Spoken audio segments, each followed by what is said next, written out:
Hey guys, Sidukes here. So yesterday I recorded a video called Advanced Ableton Live Arbitrary Frequency Banded Effects. And this is going to be part 2 to that video, so if you haven't seen that, go ahead and watch that one before you watch this, or else it's not going to make much sense.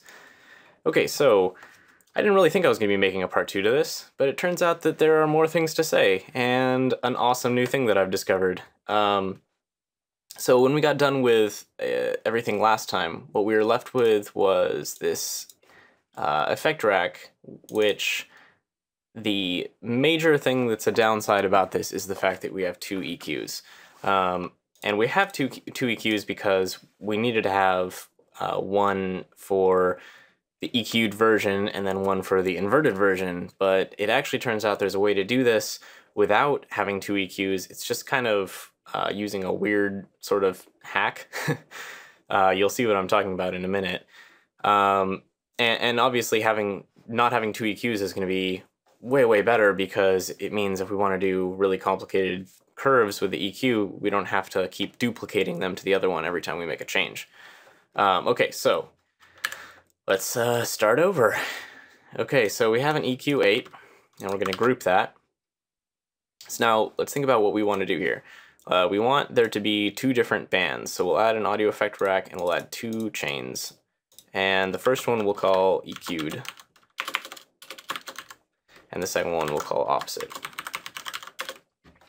So this first one, pretty straightforward. It is just the actual EQ'd version of this. In this case, this would be, just the mids and highs, or just the highs. The opposite one is where we get into some trickiness, because in order for us to do any sort of phase cancellation, we have to have access to the original signal, so that we can cancel this out of the original signal. And at this point, all we have is the EQ'd version, and this is the reason why I thought we needed two EQs.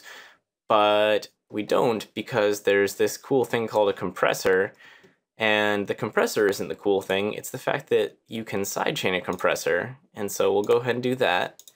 And we're going to use the audio effect rack chain pre-effects, which is basically going to be pulling audio from right here.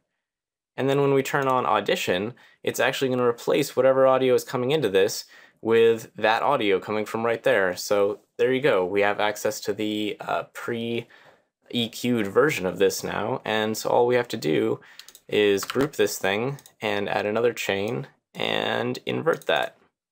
So basically what this is doing is we are taking the inverted EQ'd version of this and subtracting it from the original signal, which does exactly the same thing as what I was doing yesterday. So just to verify that, let's go ahead and play it. So as expected, the EQ'd version is going to be just this part up in the highs or whatever, and the opposite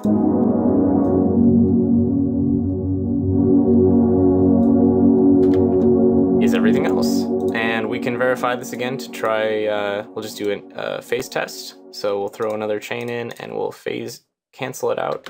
And it is playing right now.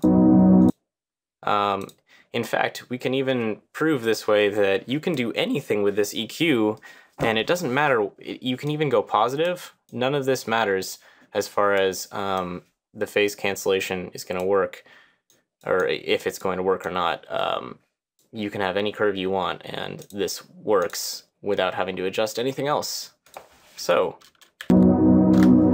sweet. What else can we do with this? Well, one more thing that I discovered today that I didn't realize yesterday is that if you're using this to do what I was kind of showing before with adding sidechain compression, where we are sidechaining only certain frequencies, there's actually a kind of cool thing that happens if you take and you bump a certain section or boost a certain section in the EQ curve, and then we're sidechaining this opposite chain.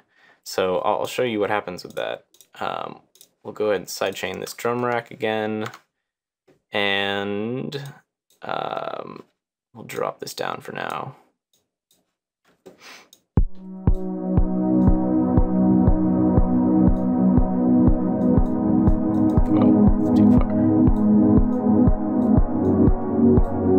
Okay, so this is what we're hearing there. So if you make an an EQ bump, if you raise it, check out what happens.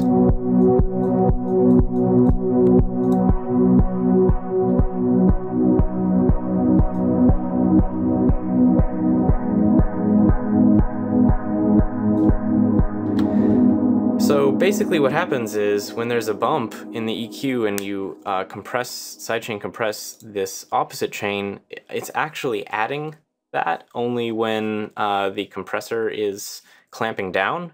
And so basically you can have it so that whenever it's not compressed, the signal is just coming through as normal, and when it is compressed, it's taking out certain frequencies and bumping other frequencies. So, you know, if you had for example, like a kick and a bass, and you were trying to duck the bass behind the kick so the kick would be nice and clear, you might want to remove the low frequencies so, you know, there's no issues with phasing or anything between the kick and the bass, but you might want to make it so that that bass doesn't get, you know, pushed out of the way too far. And one of the ways you could do that would be by adding a bit of a bump in, you know, the mids or the highs of that bass, and that's really gonna make it stand out every time that it gets compressed. You know, the lows will go away and will be basically replaced by the lows of the kick, but the rest of the sound can actually get a little bit of a bump.